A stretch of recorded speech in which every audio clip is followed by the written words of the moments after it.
So Joe Burrow's got a calf injury. Which looked terrifying when he did it. Like, it was the classic non-contact injury. You know, guy's running and suddenly just hobbles to a stop. And you're like, uh-oh. And when it's a calf, I mean, the armchair doctors amongst us are like, wow, that looks like an Achilles. You know, just pop, man stops, can't put weight on it. That looks bad. And it turns out, so almost immediately they were like, no, it's a calf injury. You know, he'll be down a few weeks or whatever. But, I mean, the calf is connected to the Achilles. You know, they can linger quite a long period of time depending on what exactly is wrong with them. So whilst it's good that nothing catastrophic popped for Joe Burrow, it's not exactly great news that it's a calf injury and he'll be down for an unspecified period of time. The good news is it is training camp preseason. They can put him on the shelf for a while, and it's not like, you know, we're not losing anything necessarily. So they do tend to recur, and as I'm joking about, it does feel like there's way more calf injuries. I'm not an expert on this whole thing, but here's what I'm seeing. I've said a couple times on the show here, our players has the players union fought so hard for player safety, which is generally in the form of fewer head shots, right? Fewer hits to the head, fewer padded practices, and not like the old school training camp. Remember, you'd have 2-a-days and you'd be double pads, and you know everybody spoke longingly about the good old days where the players were tortured for the first 2 weeks of training camp. That's all it was pure mental and physical torture. So players have fought against that for years, and that has been their main focus in the CBA. And now what's the fallout from that? I'm not criticizing that stance whatsoever. The brain injuries, head injuries, fewer concussions, less wear and tear, well worth fighting for. Is there fallout there though, where the NFL's trying to have this ramp up period? They're trying everything they can now to have fewer lower leg injuries and all these other strains and things that they're not like long-term debilitating or anything like that, but they're short-term issues for just being on the field, the quality of the sport, and things like that. Is that kind of the cost of what they've fought for, which is fewer just off-season everything, right? Off-season OTAs, organized team activities at any point during the season, fewer practices, easier training camp. Is the cost now things like the lower leg injuries that are coming up?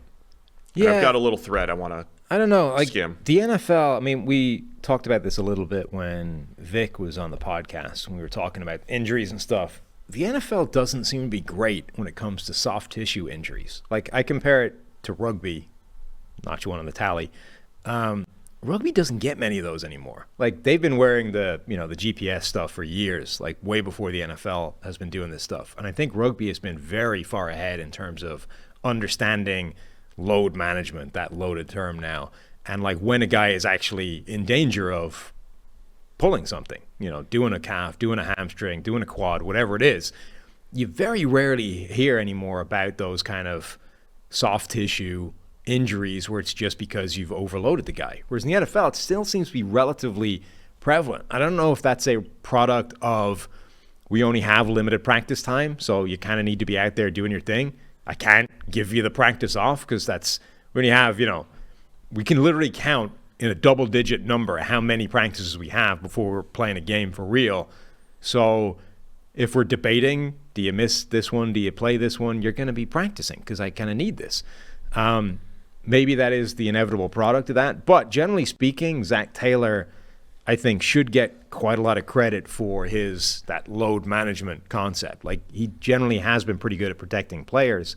So maybe the Burrow thing is just a freak accident, not accident, freak occurrence. And they're going to do a good job now in terms of keeping him on the shelf and not risking him to anything. But it's a worry if you're the Bengals. He had a calf sleeve on. Yeah, already. Prior to that. So which suggests that he was at least aware that something was on the borderline and played through it. Something was tweaked prior to that. So I just want to read what Doc Flynn, at Doc Flynn NFL, this is Jessica Flynn. She works for various places, 33rd Team, Boston Sports Journal. I just want to skim this 8-part thread with a little bit of background here. She says, NFL training camp lower extremity, or LEX, L-E-X, muscle strains have a huge cost. Players miss more time due to LEX strains than any other injury. So if you didn't care much about the calf, groin, or hamstring strains this time of year, you should, basically. The NFL player health and safety has seen a disproportionately large number of LEX strains in training camp in the early preseason. That's over 30%. And those injuries spiked again when pads came on, but it's only preseason, right? Nope, that's wrong. LEX strains account for a ton of lost player time, and they recur at a rate over 30% during the regular season. So this is notable for Burrow, right? The types of things that could recur. So, when you see Joe Burrow practicing with a calf sleeve and suffering an acute calf strain, restrain, it's not nothing. This is why Player Health and Safety Committee mandated some changes to training camp, a ramp-up schedule, and basically she just goes into why they have to ramp things up and how they had made gains in previous years because of that. So it's not something that they're not working on, but it's something to really keep an eye on, because this is you're cutting down probably on concussions and head injuries and everything, but less practice time. You have to be careful with some of these other strains here. Yeah. I mean, so is he going to be like? What do you do if you're the Bengals? They're talking about like a 7-week injury that puts you right at the beginning of the regular season. It sounds weird, but like the 17th game, it's just 1 week, but it doesn't make the season just feel longer, like feel like a little bit more of a grind. In a 17-game schedule, are you more likely to sit a player once or twice to make sure that you're going to get through the year? I just think, okay, the AFC is brutal. The AFC North is brutal. It's not a given that Cincinnati makes it out of that division at all, even though we think that they're a Super Bowl contender. That's just the reality of the whole dynamics at the moment with the AFC. That being said, it's more important for Joe Burrow to be there in December and January than it is for him to be there in September, So even though the backup is Trevor Siemian, if we're even remotely in the realm of doubt, play Trevor Siemian for the first 2 weeks if you have to. I mean, it's not the same degree of extreme, but I kind of treat him the same way I treat, Von Miller for Buffalo. I don't need Von Miller in September. I need Von Miller in January. So if I have to sacrifice September to get him in January, that's what I'm going to do. Now, that's easier for Buffalo because you expect to win games in September even without Von Miller. Whereas if Cincinnati is starting Trevor Siemian, it's absolutely no guarantee they're winning any games, right? But I think they have to take that approach of banking on the fact that they're good enough without Joe Burrow for a few weeks if that needs to happen, because they can't win with Trevor Siemian against Patrick Mahomes. They can't win with Trevor Siemian against, any of the other AFC powerhouses in the playoffs. So you need Burrow back for those. And if you need to say, we'll run the risk for 2-3 weeks at the start of the season, fine. Just do that. I also wonder if you're a team like the Bengals, what is with only one bye, right? Are you less inclined to push for when there's 2 byes a few years ago? Really valuable to get that home field advantage. Really valuable to get the 1 bye right now, but it's also less likely. So you're in a conference with the Chiefs and the Bills and all these other teams competing for the 1 bye. Is the most important thing just let's focus on the division? Let's just get to the playoffs. We get to the playoffs, Joe Burrow's healthy. That's the most important thing for us. I think you're more inclined to do that with only 1 bye, the extra playoff team. You're more likely to just say, let's just make sure we get into the tournament and then go. That's the thing. If I think the bye week, the number 1 seed is still really important. Of course. Patrick Mahomes talked about this on Quarterback, the Netflix thing. If you can get that, it's still huge. But if you're looking in the AFC, you're going to have to play these teams anyway. We joked about it before with the Rugby World Cup, right? Ireland have gotten hosed in the draw. They're probably going to have to face one of the top 2 teams in the world in the quarterfinals. Very sad. And, your point was, well, they're going to have to beat them anyway, right? Now, it's not necessarily true. If they got on the other side of the draw, they mightn't have to face a good team until they got to the final, right?